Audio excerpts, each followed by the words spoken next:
This segment is brought to you by Buick. Exceptional by design.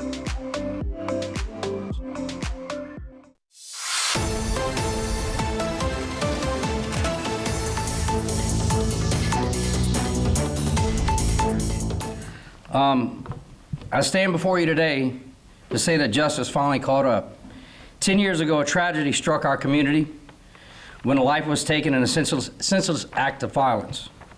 For a decade, this case weighed heavily on the hearts and victims, families, our community, and the men and women at Terrebonne Parish Sheriff's Office who refused to give up on search for justice. Through relentless determination, countless hours of investigation, and an unwavering commitment to the truth, our detectives and staff have brought resolution to a case that many thought may never be solved. This achievement is not a result of one moment, but years of tireless work, dedication, and teamwork. It reflects the spirit of this agency and our refusal to forget victims and our commitment to their families, and our promise to the community that we will never stop fighting for justice, no matter how much time passes. I personally can't be more proud of my detectives and the hard work and the commitment they've showed this case. And since I've been in office the last 5 years, this has always been constantly looking and constantly working. So I'm very proud of the work that they have not given up. And today we come before you because that's what the family deserves, justice. So I'm going to give you a little bit of insight. Victim of 56-year-old black female, Ms. Pamela Johnson. This case was reported December 1st, 2015.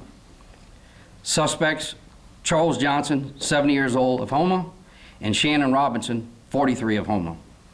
In the morning hours of December 1st, 2015, 2 minor children were discovered in the area in Houma by Houma Police Department. Authorities learned that the children, they were kidnapped by an unknown black male suspect from their home in Berg, Louisiana.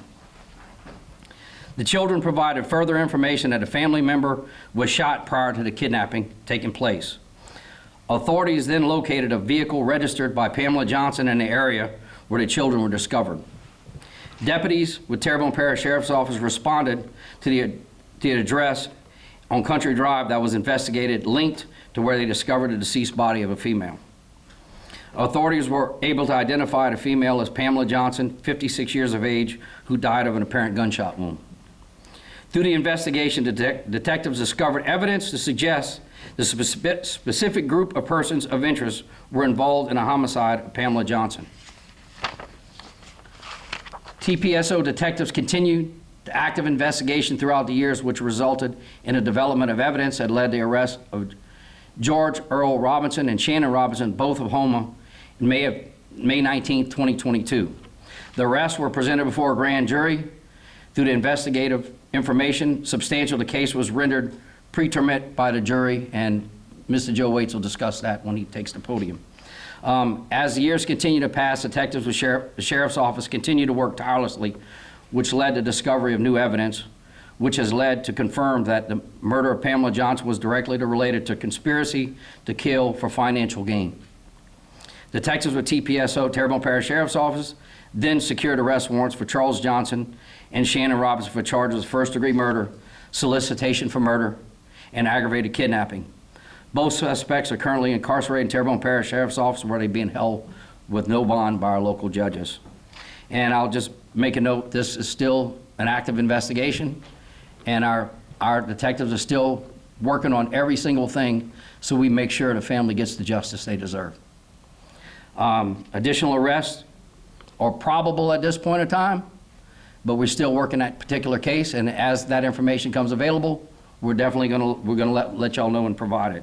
And we will continue to work tirelessly to make sure this family, again, make sure this family gets the justice and their friends get justice for the victim in a senseless act of violence. This is a very sad day for Terrebonne Parish, but a good day insofar as justice. Our hearts and prayers go out to the family of Ms. Johnson's and her family and all the children. A very sad situation. The good part is that we have made what we believe is a good arrest, very credible evidence, and very factual evidence that we will prosecute this case to its fullest and bring these guys to justice. This is a very terrible case where it involved, as you may know, a domestic situation over community property. And to kill someone over this is very sad, very tragic. I want to commend and thank Sheriff Saunier and his detective, Travis Sanford, Richard Hunter, for the efforts that they have made in making this case. As the sheriff has pointed out, we took this case to the grand jury in May of 22. We knew that there was smoke, we just didn't have the fire for a conviction. From the evidence and everything that we have now at this particular point, we have the fire. We will get conviction. We feel very confident of this. We have a solid case through the efforts of Terrebonne Parish Sheriff's Office and the Detective Bureau, and I thank them once again. So we will see this to its fruition. It's an ongoing prosecution. I don't want to talk a lot about the individual facts other than giving you all an overview, but we are very confident in the resolution of this matter. Thank you.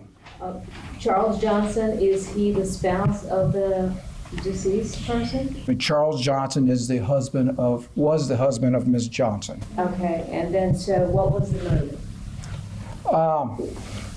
The motive was probably over the community property. I don't know a whole lot of it at this point, but there was some involvement there because of that. It was a divorce going bad, and he felt like he had to do away with her to protect his property, I believe. So that's what you suspect, that she... That's what we suspect. Over community property dispute.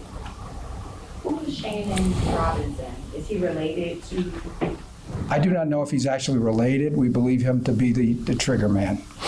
So someone maybe he hired to do it? Oh, this was a killing for hire. This is a joint. Okay. That's what I was going to ask you. You said financial gain, Sheriff, and maybe you or the DA can answer this.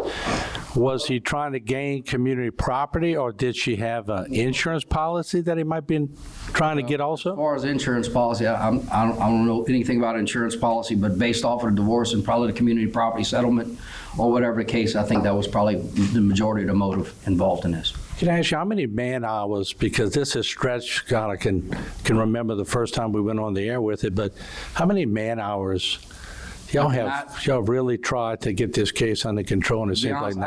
I cannot begin to tell you how many hours, but I can tell you our people are dedicated, so no matter what it takes, they're going to work and continue to work. And this is, we were talking about this case when I first took office 5 years ago, and it happened 5 years prior.